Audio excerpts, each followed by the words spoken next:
Hi friends, నమస్తే అండి. నేను మీ సుజాత.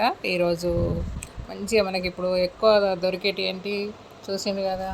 మనం స్వీట్ కార్న్ తెచ్చుకున్నాం అనుకోండి, అది ఉడకబెట్టుకొని తినొచ్చు. ఇట్లా పులావ్ చేస్తే ఎంత బాగుంటుంది అంటే చాలా చాలా బాగుంటుంది. నేను చేశాను అన్నట్టు. చూడండి, చిన్నపిల్లలు అయితే ఇష్టంగా తింటారు ఇది.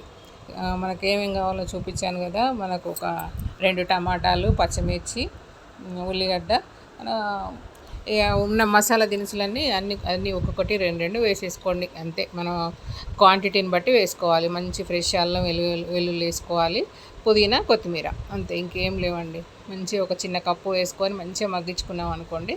ఆ తర్వాత టమాటా వేసుకొని ఉప్పు, కారం అన్నీ. కారం అంటే ఇంకా అవసరం లేదనుకోండి.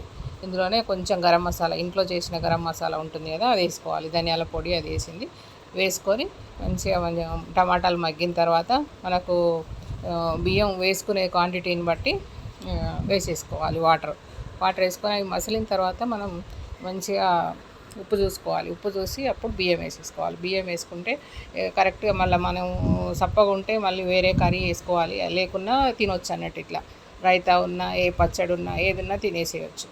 మంచిగా బాయిల్ అయిన తర్వాత బియ్యం వేసుకొని మనం మూత పెట్టేసినాం అనుకోండి, ఒక 2 విజిల్లకే మంచిగా అన్నం అయిపోతుంది. 2 విజిల్లు అయిన తర్వాత మనం స్టవ్ బంద్ చేసి ఒక 5 నిమిషాలు అట్లానే ఉంచాలి, తీయొద్దు అన్నట్టు.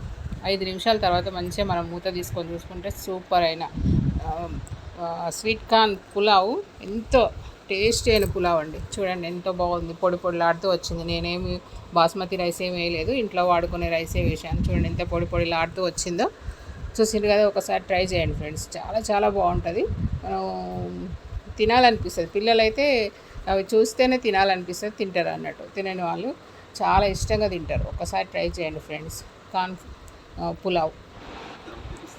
ఓకేనా అండి. చూడండి ఎంత బాగుంది. మనం ప్లేట్లో వేసుకుంటే కూడా చాలా చక్కగా ఉంది. టేస్ట్ కూడా చాలా బాగుంటుంది.